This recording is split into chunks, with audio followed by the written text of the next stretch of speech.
Hi everybody, welcome to Biker TV Tech Tips with Wally. This week what I'd like to discuss is changing the oil in your motorcycle, in your Harley Davidson.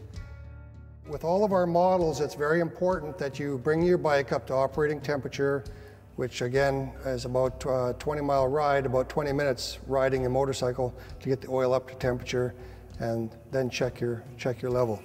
Now, some models you would check it on a side stand. Some models you would check it standing upright. It's very important that you have a look and see which way your particular motorcycle should be. On the touring bikes, on the late touring bikes, the dipstick actually has two different levels on there.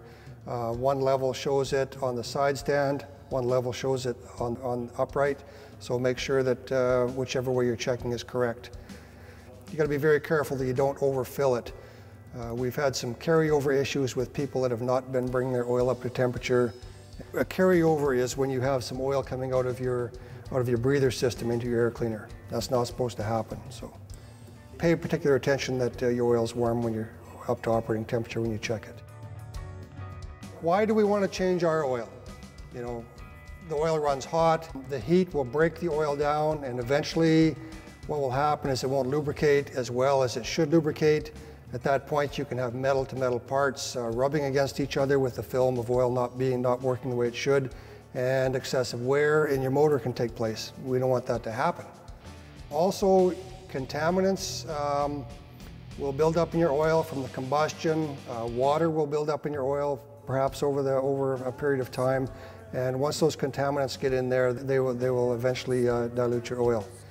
Another thing that's in your oil, they have additives in there that will actually neutralize acid, and over a period of time these additives will wear out, and you know, when we don't neutralize the acid in your oil, it can actually not be so good for your engine. So about 8,000 kilometers is the interval after your first service that Harley recommends an oil change. It doesn't matter if you're using a synthetic oil or a mineral oil.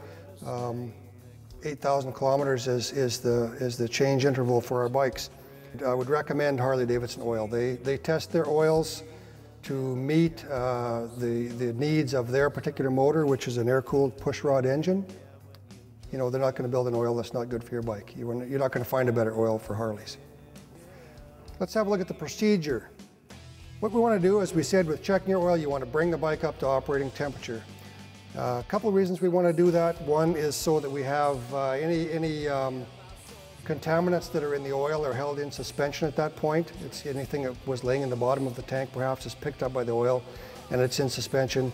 Also, if we did have any oil that had built up in the crankcase, that's going to be pumped back to the engine, and when we drain the oil, it's all going to come out. Your oil is going to drain a little bit easier too when it's warm, because it's going to be a little bit thinner. So, operating temperature. Another little trick is to just pull your dipstick and maybe just set it there, and what that does, it allows your oil to drain a little bit quicker because air can come in as the oil comes out, so we don't have a vacuum situation holding the oil back. If you're changing all of your fluids, you know, if this is a service where you're going to do your engine oil and your transmission oil and your primary oil, what I'll normally do is get some drain pans underneath there and drain everything at once. You have to be aware that different models have the drain plugs in different locations, and it's very important that you take the proper plug out to drain the oil. We've got the oil draining on the other side. I've got my filter, my new filter on this side, my old filter's on the bike. Very, very important that you use a genuine filter here. What we're going to do is we're going to take a little bit of oil on our finger, clean oil, and we're just going to run it around this rubber seal that we have on the filter. And what that's going to do, that's going to make it so that this doesn't stick like the dickens when you put it on there. If you forget to oil this, when you go to take this filter off next oil change, you're going to have a real hard time getting it off. Also, we want to make sure that we don't put it on too tight. So we're going to turn this new filter on. Once we get the old one off, we'll turn this new one on, and we're going to bottom it on this seal, and then we're going to go about 1/2 to 3/4 of a turn further, and that's about as far as we want to go. This filter has oil in it, and when I take this filter off, oil is going to pour out.